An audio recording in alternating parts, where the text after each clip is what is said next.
বিসমিল্লাহির রহমানির রহিম। আসসালামু আলাইকুম প্রিয় শিক্ষার্থী বন্ধুরা, তোমাদেরকে স্বাগতম এই ক্লাসে। তোমরা যদি প্রথমের ভিডিওটি দেখে না থাকো তাহলে অবশ্যই প্লে লিস্টে গিয়ে আমি প্রথম যে ভিডিওটি আপলোড করেছি সেই ভিডিওটি আগে দেখে নাও। কেননা আমি প্রাত্যহিক জীবনে সেট নিয়ে আলোচনা করতেছিলাম। এই প্রাত্যহিক জীবনে সেটের প্রথম যে টপিকগুলা অর্থাৎ যে কনসেপ্টগুলো ছিল, মোটামুটি আমি কনসেপ্টগুলো ক্লিয়ার করে দিয়েছি। তোমরা সেই ভিডিওটা আগে পূর্ণাঙ্গ রূপে দেখে নাও, তারপরে তোমরা এই ভিডিওটি দেখতে থাকো। ওকে, আজকে আমরা আলোচনা করব এখান থেকে আলোচনা করব উদাহরণ 1। উদাহরণ 1-এ আমি ক্লাসগুলো যেভাবে সাজাইতেছি একটু বলে দিচ্ছি। ক্লাসগুলো তোমরা আমার প্লেলিস্টে কিভাবে পাবা সেটা আমি তোমাদের সাথে একটু শেয়ার করতেছি এবং তোমরা ধারাবাহিকভাবে শুনতে থাকো। সর্বপ্রথম একটা ক্লাস হবে, যে অধ্যায়টা নিয়ে আমি আলোচনা করব সেই অধ্যায়ের একদম পূর্ণাঙ্গ রূপে বেসিক অর্থাৎ কনসেপ্টের উপর একটা ক্লাস হবে, মানে বেসিক ক্লাস হবে একটা। এবং সেকেন্ড যে ক্লাসগুলো হবে, সেকেন্ড ক্লাসগুলো হবে অর্থাৎ টেক্সট বুকের মধ্যে যে কাজ থাকে, একক কাজ, দলগত কাজ, এগুলো আমি ফেস ভিডিওর মাধ্যমে অঙ্কগুলো করে দেব, অর্থাৎ হোয়াইট বোর্ডের মাধ্যমে করে দেব। সেটা হবে 3 নাম্বার ক্লাস। আর 2 নাম্বার ক্লাসগুলো হবে বোর্ড বইয়ে যে অঙ্কগুলো আছে, বোর্ড বইয়ের যে থিওরিগুলো আছে সেই থিওরি নিয়ে কথা হবে। আমি আরেকবার বলতেছি, প্রথম ক্লাস হবে একদম বোর্ড বই ছাড়া একটা অধ্যায়ের যে পূর্ণাঙ্গ রূপে কনসেপ্ট আছে সেটার উপর। সেকেন্ড ক্লাস হবে টেক্সট বুকের উপর। থার্ড ক্লাস হবে টেক্সট বুকের একক কাজ, দলগত কাজ, এটা হোয়াইট বোর্ডের মাধ্যমে অঙ্কগুলো করিয়ে দেখাবো। এবং তারপরে ক্লাস হবে অনুশীলনের সব ম্যাথের সমাধান। তো তোমরা যদি এই ভিডিওটি দেখতে থাকো, দেখতে দেখতে অবশ্যই চ্যানেলটি সাবস্ক্রাইব করে পাশে থাকা বেল আইকনটি অন করে রাখো। আমরা আলোচনা করছি, আমাদের মূল ক্লাসে আমরা চলে যাই এবং মূল কথাবার্তা নিয়ে আমরা আমাদের ক্লাস শুরু করছি। উদাহরণ 1, এখানে গণিতে সেটের যে প্রয়োজনীয়তা সেটা একটু প্র্যাকটিক্যালি বোঝাতে চেয়েছেন। অর্থাৎ এই বইটা যারা লিখছেন বা যারা এই বইটা লিখেছেন তারা চাচ্ছেন যে গণিতের আসলে প্রকৃত পক্ষে বা সত্যিকার অর্থেই গণিতে সেটের যে প্রয়োজন, সে প্রয়োজনটা বাস্তবে একটা এক্সাম্পলের মাধ্যমে এরা তুলে ধরেছেন। সেই এক্সাম্পলটা কি রকম? একটা বিদ্যালয়ের একটা শিক্ষার্থীদের কি করা হচ্ছে, একটা অনুষ্ঠান, অর্থাৎ অনুষ্ঠান বলবো না, এটা একটা প্রতিযোগিতা। সেই প্রতিযোগিতার মধ্যে কিছু শিক্ষার্থী একটা কুইজ প্রতিযোগিতায় অংশগ্রহণ করবে।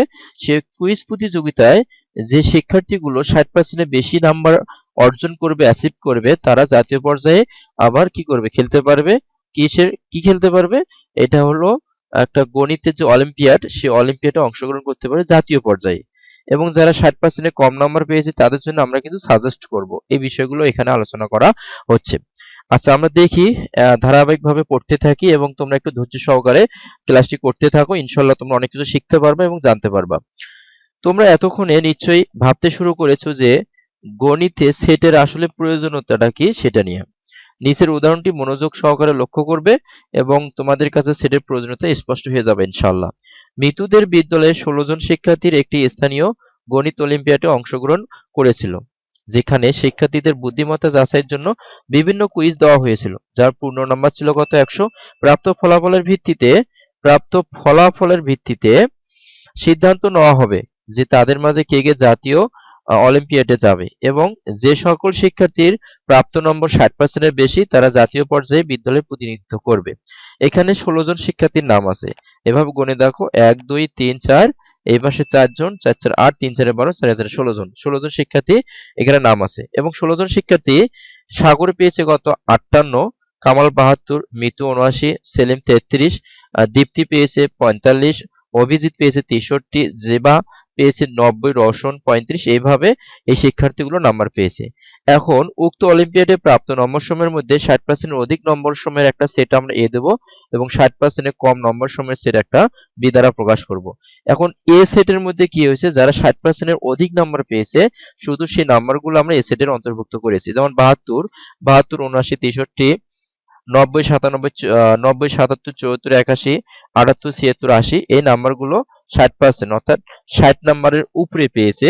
তাই সেই নাম্বারগুলো আমরা এই সেটের অন্তর্ভুক্ত করলাম। এবং 60 নাম্বারের কম পেয়েছে, যেমন 59, 50, 35, 45, 33, 58, এই যে নাম্বারগুলো কি পেয়েছে, 60 এর কম পেয়েছে, তাদেরকে আমরা বি সেটের অন্তর্ভুক্ত করলাম। এ থেকে আমরা কি বুঝতে পারলাম? দেখো, আমরা নিচের বিষয়গুলো স্পষ্টই বুঝতে পারছি। 60% এর অধিক নম্বর প্রাপ্ত শিক্ষার্থীর সংখ্যা অর্ধেকেরও বেশি। আমরা যদি এখানে দেখি কয়জন শিক্ষার্থী যে 60% এর বেশি নাম্বার পেয়েছে, 1, 2, 3, 4, 5, 6, 7, 8, 9, 10 জন শিক্ষার্থী। আমরা দেখলাম 10 জন শিক্ষার্থী 60 এর অধিক নাম্বার পেয়েছে। আর কয়জন শিক্ষার্থী? এখানে নিঃসন্দেহে আমরা দেখতে পাচ্ছি 6 জন শিক্ষার্থী যারা 60% এর কম নাম্বার পেয়েছে। তার মানে এখান থেকে আমরা সুস্পষ্ট বলতে পারি 60% এর অধিক নম্বর প্রাপ্ত শিক্ষার্থীর সংখ্যা অর্ধেকেরও বেশি এবং অংশগ্রহণকারী শিক্ষার্থীর মধ্যে প্রায় 1/3 শিক্ষার্থী 60% এর কম নম্বর পেয়েছে। 1/3 অংশগ্রহণকারী শিক্ষার্থী ছিল টোটাল হলো 16 জন। তাহলে 16 জনের কত? 16 জনের হচ্ছে 1/3।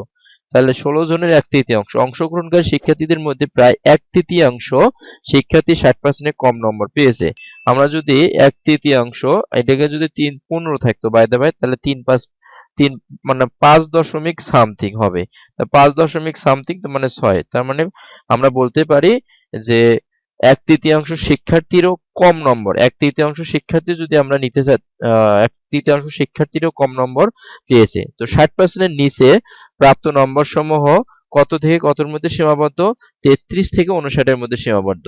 তাছাড়া এখানে আরেকটি কথা বলছে, এছাড়া আর কি কি বুঝতে পারলে নিচের ফাঁকা ঘরে লেখো। এই ঘরটা আমি পূরণ করে দিয়েছি, তোমরা একটু দেখে নাও। আচ্ছা, এই ঘরটা আমি এখানে লিখে রাখছি, তোমরা একটু দেখে নাও এবং পারলে খাতায় উঠিয়ে নিতে পারো। 60% এর আমি 1 নাম্বার পয়েন্ট যেটা এখানে রাখছি, সে পয়েন্টটা হচ্ছে 60% এর বেশি নম্বর সমূহ 63 থেকে 90 এর মধ্যে অবস্থিত। 60% এর বেশি নম্বর প্রাপ্ত শিক্ষার্থীর সংখ্যা মোট শিক্ষার্থীর কত পার্সেন্ট? মোট শিক্ষার্থীর 62.5% এবং 62.5% শিক্ষার্থী জাতীয় পর্যায়ে বিদ্যালয়ে প্রতিনিধিত্ব করবে। তার মানে সর্বোচ্চ এখন 62% কেমনে হলো সেটা আমরা একটু দেখাবো। 62% কেমনে হলো? 100 এর মধ্যে কত? অর্থাৎ 16 জনের মধ্যে টোটাল হচ্ছে 10 জন, তাহলে 100 জনের মধ্যে কতজন শিক্ষার্থী? অর্থাৎ 62% হবে। সর্বোচ্চ প্রাপ্ত নম্বর 90 এবং সর্বনিম্ন প্রাপ্ত নম্বর 33। এ ও বি এর সম্মিলিত সেট সকল শিক্ষার্থীর প্রাপ্ত নম্বর সমূহের সেট নির্দেশ করে। এ ও বি সেটের উপাদান সংখ্যা যথাক্রমে 10 ও 16 এবং এ ও বি উভয় সেটেই একটি করে মৌলিক সংখ্যা বিদ্যমান। এ ও বি উভয় সেটে একটি করে মৌলিক সংখ্যা বিদ্যমান।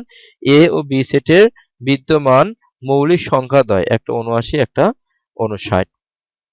আচ্ছা, তারপরে দেখি কি বলছে। আমরা ছকটা পূরণ করে দিলাম, তোমরা লিখে নিতে পারো।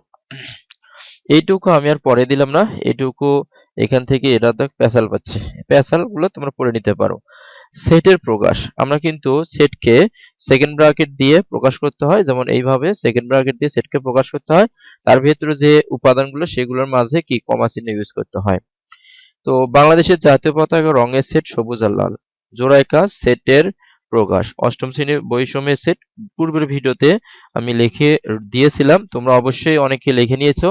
আর যারা লিখে নাওনি বা প্রথম দেখতেছো তারা অবশ্যই প্রথম ভিডিওটি দেখার পরে আমার প্লেলিস্ট থেকে প্রথম ভিডিওটি, অর্থাৎ এই চ্যানেলের প্লেলিস্ট থেকে প্রথম ভিডিওটি দেখার পর তোমরা এই ভিডিওটিতে আসবা। তো তোমার রং পেন্সিলের রঙের সেট আমি এখানে লিখে দিয়েছিলাম সবগুলো রং। ছবিতে দেওয়া ক্রিকেট খেলার সরঞ্জাম সেট এগুলো লিখে দিয়েছিলাম। সেট লেখার পদ্ধতি, সেটকে সাধারণত ইংরেজি বর্ণমালা বড় হাতের অক্ষর এবিসি এক্স ওয়াই জেড দ্বারা প্রকাশ করা হয়। কোনো একটি সেট সংগৃহীত প্রত্যেক বস্তুকে সেটের সদস্য বা উপাদান বলা হয়। উপাদানকে সাধারণত ইংরেজি বর্ণমালার ছোট হাতের অক্ষর এবিসি এক্স ওয়াই জেড ইত্যাদি দ্বারা প্রকাশ করা হয় উপাদান। তাহলে সেটকে প্রকাশ করা ক্যাপিটাল লেটার, উপাদানকে প্রকাশ করা স্মল লেটার দ্বারা। এ এবং বি, আমরা যদি বলি এখানে বি সেটের উপাদান হচ্ছে এ বি, তাহলে এই উপাদান প্রকাশের একটা চিহ্ন হচ্ছে এলিমেন্ট। তাহলে এখানে অবশ্যই বলতে পারি এ এলিমেন্ট বি, এর অর্থ হলো এ হচ্ছে বি সেটের অন্তর্ভুক্ত। তারপর এখানে আমরা বলতে পারি এ কমা বি সেটের একটি উপাদান। আচ্ছা, এটাকে আমরা ইংলিশে এইভাবে বলতে পারি A is an element of B অথবা এ বিলংস টু বি। যদি সি সেট বি এর উপাদান না হয় তাহলে আমরা লিখতে পারি সি ডাজ নট এলিমেন্ট অর্থাৎ বি। তাহলে মানে কি বির মধ্যে বা বি সেটের ভিতরে আছে শুধুমাত্র এ বি, কিন্তু সি এই যে উপাদানটা বি সেটের ভিতরে নেই। সি কমা বি এর উপাদান নয়, তার মানে সেটাকে আমরা প্রকাশ করতে পারি C is not an element of B, অথবা C does not belongs to B. তার মানে এখানে একটা একক কাজ আছে। যদি একক কাজটা আমি হোয়াইট বোর্ডে করে দিতাম, তো এখানে আমি একক কাজটা সুবিধার জন্য এখানে লিখে রাখছি। একক কাজটা কি, অর্থাৎ 210 এর মৌলিক উৎপাদক সমূহের সেট নিচের ঘরে লিখে বা নিচের খালি ঘরে লেখো। তো 210 কে তোমরা কি করবে, লসাগুর মতো করে ভেঙে নেবা। আচ্ছা, আমি যদি এখানে আবার করি 210, এটাকে প্রথমে 2 গুণন 105 দিয়ে আমি ভাঙতে পারি, 2 গুণন 105। এবং 105 কে আমি কত দিয়ে ভাঙতে পারি, আমি 2 লিখলাম, তারপরে 105 কে আমি 3 গুণন 35 দিয়ে 105 কে ভাঙতে পারি। এবং আবার 35 কে আমি কি করব, ভেঙে লিখবো। তাহলে 2 গুণন 3, তারপরে 35 কে যদি ভেঙে লিখি 5 7 35, তাহলে 5 গুণন 7। এই সংখ্যাটাকে কিন্তু আর আমরা ভাঙতে পারতেছি না। ইভেন এখানে দেখো যে 2 3 5 7 এই সবগুলোই সংখ্যা হচ্ছে কি মৌলিক সংখ্যা, 2 3 5 7 সবগুলো মৌলিক সংখ্যা। তাহলে এই উপাদানগুলোই হবে এখানকার অ্যান্সার। তাহলে আমরা যদি সেকেন্ড ব্র্যাকেট দেই, তাহলে এখানে সেকেন্ড ব্র্যাকেট দিয়ে কি করব, খালি ভাবে লিখবো যে এখানে সেকেন্ড ব্র্যাকেট দেব, দিয়ে লিখবো 2 3 5 7। এই যে উপাদানগুলো লেখা হলে সেকেন্ড ব্র্যাকেট ক্লোজ করে দেব। তারপর এখানে একটা একক কাজ কি বলছে যে 5, এখানে দেখো 9 কি এখানে আছে, অবশ্যই আছে। সেজন্য এখানে আমরা কি দেবো, একটা বিলংস টু দেব। কেননা 9 হচ্ছে x এর উপাদান, অর্থাৎ x এর ভিতরে যে 9, x এর ভিতরে 9 এই সংখ্যাটা বিদ্যমান। আর 10 সংখ্যাটা x এর ভিতরে বিদ্যমান কিনা আমরা একটু দেখি। তাহলে এখানে 5 7 9 11 13, কিন্তু 10 সংখ্যাটা x এর মধ্যে নাই। x এর বা x একটা সেট, a সেটের মধ্যে বা x সেটের মধ্যে 10 সংখ্যাটি বিদ্যমান নয়। সেজন্য 10 does not element বা 10 does not belongs to x। আবার দেখো যে x সেটের ভেতরে উপাদান আছে 5 7 9 11 13। তো 3 কি x সেটের ভেতরে উপাদান, বা 3 কি x সেটের মধ্যে বিদ্যমান আছে? অবভিয়াসলি নেই। তার মানে সেই জন্য লিখবো does not belongs to x। এখানে 13 যেহেতু 13, তার মানে এই যে 13, এই 13 কিন্তু x সেটের উপাদান, অর্থাৎ 13 x সেটের মধ্যে বিদ্যমান আছে। সেজন্য আমরা লিখব তার 13, তাহলে x এর ভিতরে যেহেতু x সেটের মধ্যে যেহেতু 13 আছে, সেজন্য কি এলিমেন্ট। তার মানে 13 এই উপাদানটা x সেটের একটা এলিমেন্ট বা উপাদান। তো সেট প্রকাশের পদ্ধতি, সেটকে আমরা বিভিন্নভাবে তো প্রকাশ করতে পারি।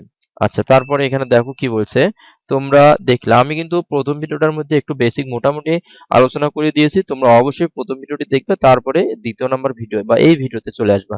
তোমরা দেখলে যে সেটের মাধ্যমে আমরা বস্তু বা সংখ্যার সংকলনকে সুনির্দিষ্টভাবে প্রকাশ করতে পারি, অর্থাৎ কোনো একটি বস্তু সেটের উপাদান কিনা তা সুনির্দিষ্টভাবে বলা যায়। 10 এর চেয়ে ছোট সকল বিজোড় সংখ্যার সেট, 10 এর চেয়ে ছোট সকল বিজোড় সংখ্যার সেট একটা 1 3 5 7 9। এখানে সুনির্দিষ্টভাবে বলা যাবে যে এ এর উপাদান কোনটি। তাহলে এ এর উপাদান কোনটি সুনির্দিষ্টভাবে বলা যাবে, কারণ 3 হচ্ছে 3 ইজ বিলংস টু এ। তাহলে 3 হচ্ছে এ সেটের একটা উপাদান, কিন্তু আমরা যদি বলি 4 কিন্তু এ সেটের উপাদান নয়। তাহলে আমাকে লিখতে হবে 4 ডাজ নট বিলংস টু এ। তো 4 হচ্ছে এ সেটের উপাদান নয়। ইংরেজি বর্ণমালা স্বরবর্ণ বা ভাওয়েলস এর সেট হলো বি। বির ভেতরে কি হবে, ইংরেজি বর্ণমালা যে সেটগুলো আছে এ এ ই আই ও ইউ, এই উপাদানগুলো হবে। কিন্তু আমরা যদি বলি বি, দেখো ছোট হাতের বা মানে স্মল লিটার এখানে বি কি আছে নাই, তার মানে অবশ্যই বলতে পারি B does not belongs to capital B. তা বি এই উপাদানটা কার মধ্যে নেই, বি সেটের মধ্যেই নেই। তো তালিকা পদ্ধতির মধ্যে বলছিলাম যে লিস্ট থাকবে। এ পদ্ধতিতে সেটের সকল উপাদানকে কমা দিয়ে পৃথক করে দ্বিতীয় বন্ধনীর মাধ্যমে লেখা হয়। যেমন এখানে বলা হয়েছে 1 2 3 দ্বারা গঠিত সেট, এবং এটাকে সেকেন্ড ব্র্যাকেট দিয়ে লিখতে হবে এবং উপাদানগুলোর মাঝে কমা চিহ্ন ইউজ করব। দ্যাটস মিন তালিকা পদ্ধতি। মৌলিক সংখ্যার সেট 2 3 5 7 11 ডট ডট। আবার এই সেটটাকে আমরা বলবো সসীম সেট, এবং এই সেটটাকে বলবো অসীম সেট। জোড় সংখ্যার সেট, এখানে আবার এটা কিন্তু আবার পূর্ণ সংখ্যা সেট। সেট গঠন পদ্ধতি কি বা সেট বিল্ডার মেথড, এটাকে আমি সহজভাবে যদি বলি যে শর্ত থাকবে, যে শর্ত সাপেক্ষে আরেকটা সেট গঠন করা সম্ভব হবে। তো এখানে দেখো এই পদ্ধতিতে সেটের সকল উপাদানকে সুনির্দিষ্টভাবে তাদের বৈশিষ্ট্য বা শর্তের মাধ্যমে কি থাকবে, প্রকাশ করা হয়। যেমন x যেন x স্বাভাবিক বিজোড় সংখ্যা, x যেন x স্বাভাবিক বিজোড় সংখ্যা, যেখানে শর্তের মাধ্যমে এই সেটকে প্রকাশ করেছি, সুতরাং এটা একটা সেট গঠন পদ্ধতি বা সেট বিল্ডার মেথড। লক্ষ্য করো x এর পরে একটি যেন, এই যে এই চিহ্নটাকে আমরা বলি যেন বা কোলন রয়েছে, এটি দ্বারা এরূপ যেন বা সংক্ষেপ এটি দ্বারা কি বোঝায়? এরূপ যেন, মানে x এরূপ যেন, অথবা সংক্ষেপে যদি বলি x যেন স্বাভাবিক বিজোড় সংখ্যা, আর এটাকে আমরা ইংলিশে বলতে পারি such that। যেহেতু এই পদ্ধতিতে সেটের উপাদান নির্ধারণের জন্য শর্ত বা নিয়ম রুল দেওয়া থাকে, এজন্য এই পদ্ধতিকে রুল মেথড বলে। যেমন একটা উদাহরণের মাধ্যমে এখানে বোঝানো হয়েছে যে 0 3 6 9 11 অর্থাৎ মানে 12 15 কে গঠন পদ্ধতিতে প্রকাশ করো। তোমরা দেখবা যে এগুলো কিন্তু আসলে পূর্ণ সংখ্যা। আমরা তাহলে গঠন পদ্ধতির মধ্যে কি করব? একটা শর্ত দেব, যে তার আগে কিছু কথা লিখবো এখানে, যে এ সেটের উপাদান পূর্ণ সংখ্যা, 0 এর চেয়ে ছোট নয়, 15 এর চেয়ে বড় নয়, এবং আমরা বলতে পারি 3 এর গুণিতক 3 6 9 12 15। এই জিনিসগুলো এখন আমরা গঠন একটা শর্তের মাধ্যমে প্রকাশ করব। x যেন x পূর্ণ সংখ্যা, 3 এর গুণিতক 0 এর সমান, কারণ 0 এর সমান বা 0 থেকে বড় এবং 15 থেকে ছোট। তারপরে এখানে আরেকটা এক্সাম্পল দেওয়া আছে, x যেন x পূর্ণ সংখ্যা x square less than or equal 25। তার মানে 25 কি x স্কয়ারের থেকে ছোট, একে তালিকা পদ্ধতিতে প্রকাশ করব। তাহলে এই একটা সেট। তার মানে আমাকে অবশ্যই দেখতে হবে এখানে ক্রমান্বয়ে x এর মান কত বসাবো। x যেহেতু একটা পূর্ণ সংখ্যা, তো সেই জন্য প্লাস মাইনাস উভয় মানে বসাবো। তাহলে x ইকুয়াল যদি আমি একটা মান দেখাই প্লাস মাইনাস 1, এর উপর যেহেতু x স্কয়ার, এর উপর যদি আবার আমি স্কয়ার দেই, তাহলে 1 এর উপর স্কয়ার দিলে কত হয়? 1 এই হয়। আর a স্কয়ার কি করে? মাইনাসকে অটোমেটিক প্লাস করে ফেলে। সেই জন্য কি হবে? এটা 25 থেকে ছোট, তার মানে x এর কোন মানের জন্য কন্ডিশনটা হলো x এর প্লাস মাইনাস মানের জন্য। তার মানে x এর প্লাস মাইনাস মান এই মানটা কি গ্রহণযোগ্য। এইভাবে আমরা কি করব, যদি আমরা 25 লিখি, অর্থাৎ x এর মান যদি 5 ধরি, তাহলে 5 এর উপর যদি স্কয়ার হয় 25, যেটা 25 এর সমান বা তার থেকে ছোট।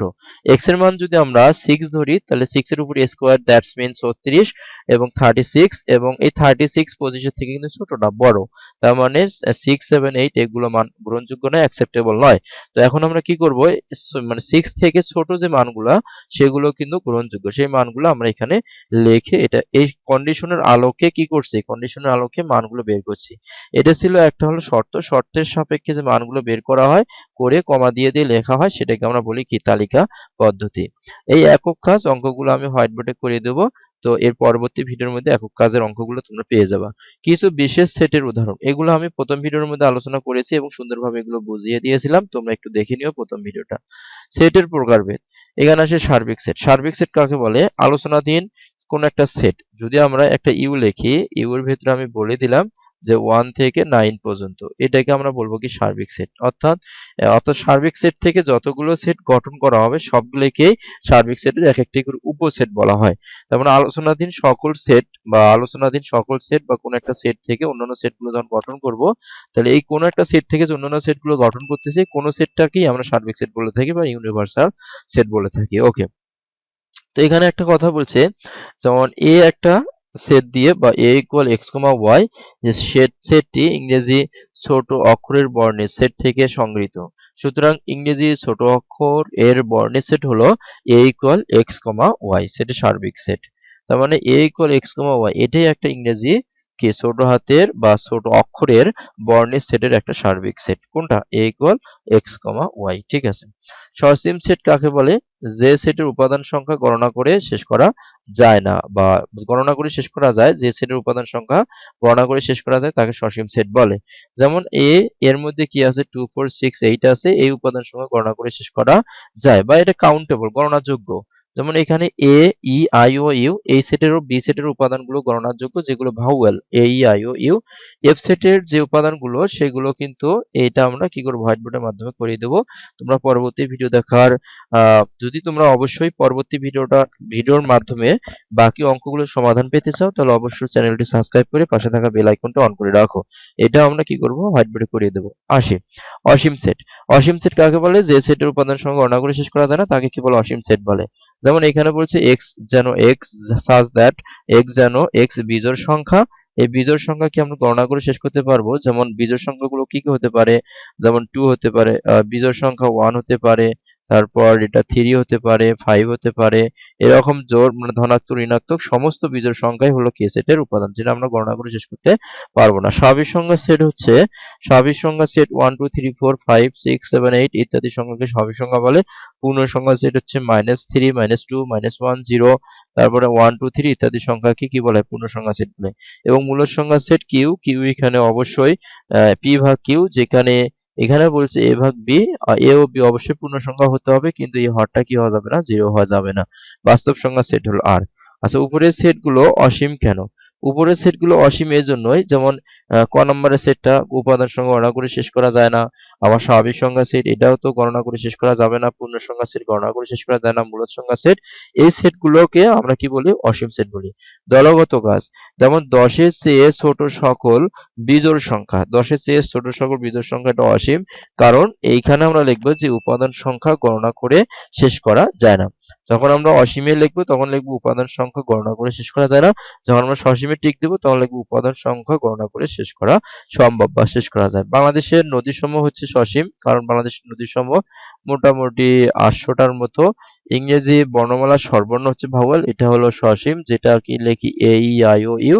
তারপর হচ্ছে 210 এর মৌলিক উৎপাদক সমূহ সেট, এটাও সসীম। তারপরে সেই যে তোমাদের যুক্তি উপাদানগুলো একটু লিখে কেন ব্যাখ্যা দিতে হবে। তারপর হচ্ছে বি এক্স যেন এক্স 30 এর গুণনীয়ক, এটাও কি? এটাকে আমরা 30 এর গুণনীয়ক, অর্থাৎ এটাকে আমরা সসীম বলতে পারি। এক্স স্কোয়ার এটা হচ্ছে সসীম সেট, এটা অসীম সেট, ইভেন এটা হলো ফাঁকা সেট। ফাঁকা সেট দ্যাটস মিন এটা সসীম সেট, এটাও একটা সসীম সেট। আচ্ছা, এই অঙ্কগুলো 8 এবং 8 নং সেটের উপাদান সংখ্যা, 8 নং সেটের উপাদান সংখ্যা হচ্ছে 1 এবং 9 নং সেটের উপাদান সংখ্যা হচ্ছে কত? 1। ফাঁকা সেট অর্থাৎ যে সেটে কোনো উপাদান থাকবে না তাকে ফাঁকা সেট বলে। যেমন এ এ ইকুয়াল এক্স যেন 0 থেকে বড়, এক্স এর মানটা কিন্তু 1 থেকে ছোট। 0 থেকে বড়, 1 থেকে ছোট কোনো উপাদান আমরা স্বাভাবিক সংখ্যার মধ্যে থাকে বা আছে এমন কোনো উপাদান আমরা খুঁজে পাবো না। সেই জন্য এটা একটা কি হবে? এটা একটা ফাঁকা সেট হবে। যেমন এক্স স্কোয়ার মাইনাস 1, যেখানে এক্স হলো মূলদ সংখ্যা, এবং ভেবে দেখো তো এটা সম্ভব কিনা? অবশ্যই। এক্স একটা মূলদ সংখ্যা ঠিক আছে, কিন্তু এখানে একটা এক্স একটা অমূলদ সংখ্যা। তোমার উত্তর নিচে ফাঁকা ঘরে লেখা হচ্ছে, পরবর্তীতে লিখে দেবো। তা উপসেট কাকে বলে? উপসেট কাকে বলে? কোন একটা সেট থেকে যতগুলো সেট গঠন করা সম্ভব সবগুলোই হচ্ছে মূল সেটের উপসেট। উপসেটের চিহ্ন হচ্ছে এটা। এখানে একটা কথা বলি, উপরে যেটা থাকবে সেটা উপসেট, আর এই বড় অংশটার দিকে যে লেটারটা থাকবে সেটা হবে মূল সেট। এটা অবশ্যই মনে রাখবা। আচ্ছা, যাচাই করো। যাচাই করো, অঙ্কগুলো আমি হোয়াইট বোর্ডে করে দেব। সমান সেট কাকে বলে? আচ্ছা, কোন একটা সেট থেকে যদি আমরা অন্য একটা সেট যদি গঠন করি, কিন্তু মূল সেটের উপাদান সংখ্যার যদি কোনো পরিবর্তন না করি, তাহলে সেটাকে আমরা সমান সেট বলতে পারি। অথবা মূল সমান সেট বা সমান সেট কাকে বলে? সমান সেট হচ্ছে সেটের ক্রম পরিবর্তন করলেও আসলে কি হয় না, সেটের উপর কোনো প্রভাব ফেলে না। ক্রম পরিবর্তন বলতে 6 7 8 9, এটা ক্রম পরিবর্তন করে যদি লিখি 9 8 6 7, এরকম 9 8 6 7 ক্রম পরিবর্তন করে দিলেও কি হবে না, ক্রম পরিবর্তন করে দিলেও সেটের উপাদান সংখ্যা সর্বদা কি থাকবে? সসীম থাকবে, অর্থাৎ সমান থাকবে। তারপরে এ ঘরটা মাথা খাটাও। এখানে বলছে এ, তার মানে বলাই তো আছে যে এটা কি, এখানে বলা আছে এ ইকুয়াল বি। এ ইকুয়াল বি কেন হলো সেই রিজনটাও এখানে বলা আছে। এ ইকুয়াল বি কেন হলো? কারণ আমি বলে দিছি যে এ ইকুয়াল বি সমান সেট। আর এ ইকুয়াল বি যদি সমান সেট হয়, তার মানে আমরা বলতে পারি যে এ ইকুয়াল বি বা বি ইকুয়াল এ একই কথা, এ যে কথা বি একই কথা। তার মানে আমরা এখানে আমার নিজের মতো করে যদি লিখি বি সেট, তার মানে আবার এই যে আমরা এই চিহ্ন দিয়ে এখানে লিখে নিব বি। তার মানে বি সেটের একটা উপসেট হচ্ছে এইটা। একইভাবে বি সাবসেট, এটা সাবসেট। তারপর সে সেটের সমান সেট কাকে বলে? সমান সেট হচ্ছে যদি উপাদান সংখ্যার কোনো পরিবর্তন না হয়, অথবা দুইটা সেটের মধ্যে যদি সমান সংখ্যক উপাদান থাকে, তাহলে সেটাকে আমরা বলবো সমান সেট। যেমন এখানে একটা এ দেওয়া আছে, এর মধ্যে আছে 3 5 7 এবং বি এর মধ্যে আছে 5 3 7, এই দুইটা সমান সেট, এ ইকুয়াল বি দাবি করা যাচ্ছে। তো বলছে সেটের উপাদানগুলো ক্রম বদলালে বা কোনো উপাদান পুনরাবৃত্তি করলে সেটা কোনো পরিবর্তন হবে না। তো এখানে অঙ্কগুলো আমরা করে দেবো হচ্ছে হোয়াইট বোর্ডে। প্রকৃত উপসেট কাকে বলে? Proper subset. প্রকৃত উপসেট হচ্ছে, যেমন একটা সেট লিখলাম, শুধুমাত্র ওই সেটটা বাদে যতগুলো উপসেট গঠন করা যায় সেটাকে আমরা কি বলবো? প্রকৃত উপসেট বলবো, প্রপার সাবসেট বলবো। আচ্ছা, তো তারপরে এখানে কি বলছে, x P of x y z এর সকল উপসেট গুলো এখানে লেখা আছে। সকল উপসেট হচ্ছে এটা, আর সকল উপসেট তো এটা পেলাম, কিন্তু সকল প্রকৃত উপসেট শুধুমাত্র এটা থাকবে না। প্রকৃত উপসেট মূল সেট থেকে যেটা গঠন করি আমরা কি করি, উপসেট বার করি। উপসেটের মধ্যে শুধুমাত্র প্রকৃত উপসেটটা বাদে বাকি সবগুলো মোটামুটি চলবে। আচ্ছা, তারপরে এখন আমরা দেখি, অর্থাৎ কোন সেটের উপাদান সংখ্যা n হলে ওই সেটের কোন সেটের উপাদান সংখ্যা n হলে ওই সেটের উপসেট সংখ্যা হবে 2n এবং প্রকৃত উপসেট সংখ্যা হবে 2n-1। যাচাই করে খাতায় লেখো, এগুলো আমরা করে দেবো ইনশাল্লাহ। সেটের সেট কাকে বলে, অর্থাৎ সেটের মধ্যে সেট থাকবে। আমরা যদি একটু দেখাই, এ একটা সেট, এই সেটের মধ্যে সেট থাকবে। যেমন এইখানে কমা দিয়ে লিখলাম a, b, এটা একটা সেট, এবং কমা দিয়ে এখানে আরেকটা লিখলাম c, এটাকে আমরা বলি সেটের সেট। এটাকে কি বলবো আমরা, সেটের সেট। অর্থাৎ সেটের মধ্যে কি থাকবে, সেট থাকবে। মনে করো যে তোমাদের শ্রেণীতে 18 জন ছেলে এবং 22 জন মেয়ে আছে। অষ্টম শ্রেণীতে 23 জন ছেলে আর হলো 19 জন মেয়ে আছে। ধরি নবম শ্রেণীর ছেলেদের সেট হলো এ আর মেয়েদের সেট হলো বি, এবং অষ্টম শ্রেণীর ছেলেদের সেট সি এবং মেয়েদের সেট হলো ডি। তাহলে আমরা সেট গঠন পদ্ধতি লিখতে পারি, যেমন নবম শ্রেণীর ছেলেদের সেট এ ইকুয়াল এক্স যেন এক্স নবম শ্রেণীর ছেলে। তাহলে নবম শ্রেণীর ছেলেদের সেটকে যদি আমরা এ দ্বারা প্রকাশ করি, তো নবম শ্রেণীর মেয়েদের সেটকে আমি বি দ্বারা প্রকাশ করলাম, তাহলে লিখবো এক্স যেন এক্স নবম শ্রেণীর মেয়ে। তারপরে অষ্টম শ্রেণীর ছেলেদের সেটকে আমি সি দ্বারা প্রকাশ করলাম, আর অষ্টম শ্রেণীর মেয়েদের সেটকে আমি ডি দ্বারা প্রকাশ করলাম। তো এখানে বলছি এ পদ্ধতি প্রকাশ করা হয়, তাহলে নিচের ঘরটা লেখো। তো নিচের ঘরটার মধ্যে আমি এক্স একটা সেট ধরলাম, তাই এক্স সেটের ভেতর কি কি থাকে, এখানে ক্যাপিটাল এ, বি, সি এইভাবে উপাদানগুলো থাকে। যেমন এবার যদি নবম ও অষ্টম শ্রেণীর ছেলে মেয়েদের সেটগুলোর নিচের একটি এক্স গঠন করা হয়, তাহলে আমরা লিখতে পারি x equal A B C D. ওকে, তো এক্স কে সেটের সেট বা সেট অফ সেটস বলে। এক্ষেত্রে সেট এ, এ সেট মানে সেট এ সেট এক্স এর একটি উপাদান এই ক্ষেত্রে। আচ্ছা, শক্তি সেট কাকে বলে, উপসেট আগে লিখবো, লেখার পর দুই পাশে সেকেন্ড ব্র্যাকেট দিলে আমরা যেটা পাবো সেটাকে আমরা শক্তি সেট বলবো। সেই শক্তি সেটকে পি অফ এ দ্বারা প্রকাশ করা হয় শক্তি সেট। যেমন এখানে এর মান দেওয়া আছে 0 1 2, পি অফ এ নির্ণয় করো, তাহলে আমাকে অবশ্যই এ সেটের উপসেট গুলো বের করতে হবে। উপসেট বের করি কেমনে, তাহলে উপসেট বের করার এই সবগুলো উপাদানেই থাকবে। তারপর যদি তিনটা থাকে সবগুলো উপাদান মানে তিনটা মিলে একটা লিখবো, তারপর দুটো দুটো করে যত উপায়ে লেখা যায় লিখবো, তারপর একটা একটা করে লিখবো উপাদান, তারপরে পরিচিহ্ন দেব। যেমন দুটো দুটো করে লিখলাম, যেমন 1 এর সাথে 2 দিয়ে লিখলাম, আবার 1 এর সাথে 0 দিয়ে লেখা যায়, 0 এর সাথে 2 দিয়ে লেখা যায়। যেমন 1 2 1 2 লিখলাম, 0 2 লিখলাম, 0 1 লিখলাম, তারপর একটা একটা করে উপাদান দিলাম 2 1 0, তারপর করি। আচ্ছা, জোড়ায় কাজ এগুলো আমরা পরে দেখব। সেটের উপাদান সংখ্যা, যেমন এখানে কত আছে, এখানে আছে হলো 0 1 2 3, তাহলে এখানে যেহেতু 4, তার নাম্বার অফ এ ইকুয়াল 4। তাহলে সেটের উপাদান সংখ্যা এইভাবে বের করব। যেমন এখানে 0 আছে, নাম্বার অফ এ ইকুয়াল হলো 1 মানে 1, অর্থাৎ 0, যেমন 0 একটা ফাঁকা সেট, এটা হলো 1। তাহলে এখানে আছে a ইকুয়াল 5, তাহলে 5 নাম্বার অফ a ইকুয়াল এখানে হবে 1, এইভাবে। তো এখানে যদি 3 হয় তাহলে নাম্বার অফ a ইকুয়াল 3, আর এখানে যদি 4 হয় যা থাকবে তাই। তো এখানে কোন সেটের উপাদান সংখ্যা n হলে ওই সেটের উপাদান সংখ্যা হবে 2n এবং শক্তি সেটের উপাদান সংখ্যা হবে 2n। তাহলে এখানে n এর মান হচ্ছে 4, তাহলে আছে উপাদান কয়টা, 4টা, অতএব 2 এর উপর 4 বাদ দিলে 16। সেট প্রক্রিয়াকরণ বলতে সংযোগ সেট হলো দুইটা সেটের মাঝে কি থাকবে, ইউনিয়ন থাকবে। এই যে এটাকে আমরা সংযোগ সেট বলি। যেমন এ সেটের একটা উপাদান বি সেটের একটা উপাদান, এ সেটের যে উপাদানটা বি সেটের মধ্যে বিদ্যমান নাই, মানে সকল মিল উপাদানগুলো নিয়ে গঠিত একটা সেট হবে।